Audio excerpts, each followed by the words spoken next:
ఎలుగుబంటి సింహాన్ని ప్రాధేయపడ్డాక సింహం ఇలా అంది.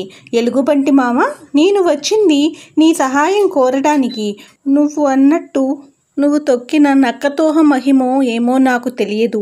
ఈ క్షణం నుండి నీవు ఈ కాకులదూరని కారడివికి, కొన్నాళ్ళే రాజువు. నేను నా సుపుత్రుని పెళ్లి పని మీద పొరుగు అడవికి వెళ్తున్నాను అని కిరీటం ఎలుగుబంటి నెత్తిపై పెట్టి వెళ్ళిపోయింది. ఎలుగుబంటి చిరకాల కోరిక తీరినందున అది చాలా ఆనందించింది. పొదలో నక్కి దాక్కున్న నక్క బయటికి వచ్చి, ఏమిటి విడ్డూరం? నా తోక తొక్కిన ఆ వెర్రి పాపడికి ధనం, రేపో మాపో కాటికి పోయే ఎలుగుబంటికి కిరీటం దక్కాయి, నాకేటీ లేదా? నా తోక పచ్చిపుండు కావడమేనా? ఇంకెవరికి నా తోక దొరకనీయను అని ఓ పెద్ద ఎలుగుబరియలోకి తోక పెట్టుకుని శోకాలు తీయసాగింది. పాపం నక్క దురదృష్టం, ఆ బొరియలో ఆకలిగొన్న పందికొక్కు అందమైన నక్క తోకను మొదట్లో పుటుక్కున కొరికేసి ఆరగించేసింది. చచ్చాను దేవుడో, ఈ పాడు పందికొక్కు నా తోకను తినేసింది అంటూ నేలపై గింగిరాలు కొట్టి ఏడ్చింది. అడవికి కొత్త రాజు ఎలుగుబంటి నవ్వి, చచ్చిన పీనుగులను తిని బతికి నీలాంటి వాడికి ఆ దేవుడు అదృష్టమైన తోక ఇచ్చాడు. పరోపకారం లేసమైనా లేని నీకు తగిన శాస్తి జరిగింది. నాకు ఈ అడవిలో మళ్ళీ కనిపించకు. నా మాట ధిక్కరించావో నీ ప్రాణాలు తీయకుండా వదలను. ఇది రాజాజ్ఞ అని హెచ్చరించి పొమ్మంది ఎలుగుబంటి.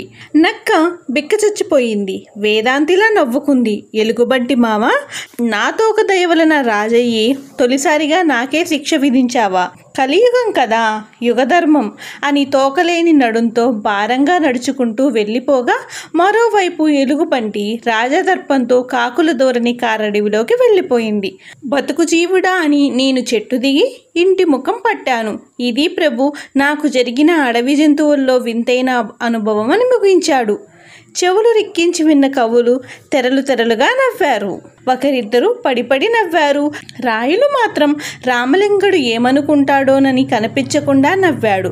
ఎలాగో మొదట బయటపడ్డ అయ్యలరాజు రామభద్రుడు మళ్ళీ తానే గొంతెత్తి, రామలింగ, అడవి జంతువుల భాష ఏ గురువు నుంచి నేర్చుకున్నావు? మాకు చెప్పరాదు?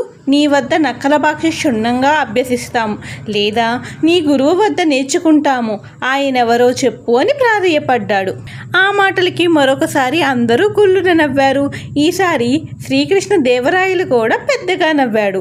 ఆ నవ్వులు అయిపోయాక అయ్యలరాజ రామభద్ర, నక్కల భాష నిజంగా నేర్చుకుంటావా? నీవేనా, లేక ఇక్కడ కడివెడు నవ్వులు పాలు పంచుకున్న మన కవితిలకాలు కూడానా అని అడిగాడు రామలింగడు. కవులందరూ రామలింగాన్ని మరింత ఇరుకున పెట్టాలి అని ఏకకంఠంతో నేర్చుకుంటామన్నారు. రాయలు అనేవాడేమో కానీ రామలింగడు ఈసరికి ఒంటరైపోయాడు అని మౌనం వహించాడు. మిత్రులారా, నేను గురువుగా పనికిరాను. కారణం, నన్ను గేలి చేస్తున్న శిష్యులు మీరు. నా వద్ద విద్య మీకు అబ్బదు. గురువు అంటే భయం, భక్తి, గౌరవం ఉండాలి. శిష్యులుగా సుంటలు పనికిరారు. ఈ జంతు విద్య నేర్చుకోవాలన్న ఆశ మీకు బలంగా ఉంటే అదిగో మన ధర్మప్రభువులు రాయలు వారి వద్ద చేతులు కట్టుకొని అభ్యసించండి. ఆయనకు ఎలుగుబంటి భాష వచ్చు కనుగొనే జాంబవంతునిలో పరకాయ ప్రవేశం చేసి మరోవైపు ఎలుగు భాషను తెలుసుకున్నందునే రచించారు జాంబవతి కళ్యాణం. కనుక ఆయన వద్ద నేర్చుకున్నాక అప్పటికీ ఓపిక, మరిన్న జంతు భాషలు నేర్చుకునే కోరిక బలీయంగా ఉంటే మీలో ఇప్పుడున్న సుంటతనం పోతే నా వద్ద నక్క, సింహం భాషలు తప్పగా నేర్పగలను అని నిశ్శబ్దంగా మారిపోయిన ఆ మందిరంలో కంచుగంట లాంటి గొంతుతో వ్యంగ్యంగా ఏమాత్రం సంకోచించకుండా కుండబద్దలు కొట్టినట్టు చెప్పాడు రామలింగ కవి. ఒక్కసారి అందరి ముఖాలు వివర్ణమయ్యాయి. ఎవరికి వారే ఏమిటింత సాహసం? రాయలవారినే తప్పుపట్టే ప్రయత్నం చేసేది ఈ వెర్రి మొర్రి పాపడా? కొంపదీసి ఇతడు అమావాస్యకు పిచ్చి పట్టే రకం కాదు కదా అని వారి పలు విధాలుగా ఆలోచించారు. భయంతో చూశారంతా. అప్పటికే అక్కడికి విచ్చేసిన తాతాచార్యుల వారు నొచ్చుకొని, ఏయ్ రామలింగ, నీకేమైనా మతి ఛాందసం ఉందా? రాయల వారిని చిన్నపుచ్చుతావా? ఇక్కడ కొలువు తీరిన ప్రభువుకి మిగిలిన కవులందరికీ క్షమాపణలు కోరుకుని తక్షణం ఈ నగరం విడిచిపో అని ఉగ్రుడైపోయాడు. మన్నించండి తాతాచార్యులు గారు, నేనే అపరాధం చేయలేదు. ఎలుగు భాష తనకు వచ్చని మన ప్రభువుల వారే సెలవిచ్చారు. అందుకు ఇక్కడ కవులందరూ చెక్క భజన చేసి మరింత ప్రోత్సహిస్తున్నారు. ఎంతటి వారికైనా పొగడ్త ఎనలేని సంతోషాన్నిస్తుంది. మన రాజు ఆ దిశలో ఆనందపడుతున్నారు. నేను రాయలవారి శ్రేయస్సు కోరేవాడినే తప్ప ఇచ్చకాల వాడిని కాదు. కనుకనే యథార్థవాదాన్ని వినిపించాను. యథా రాజా తదా ప్రజ కాకూడదు అని కోరుకునేవాడిని అని తను చెప్పాల్సింది చెప్పి లేచి నిలబడి, ప్రభు, నా మాటలు బాధించినట్లయితే నన్ను మన్నించండి అని చేతులు జోడించాడు. రాయలు తీక్షణంగా రామలింగని వైపు చూశాడు. అంతా ఇక రామలింగడి పని అయిపోయినట్లే అనుకున్నారు. కానీ దూర్జటి మాత్రం లోపల ఆనందించాడు. భలేగా రాయలకు గడ్డి పెట్టాడు.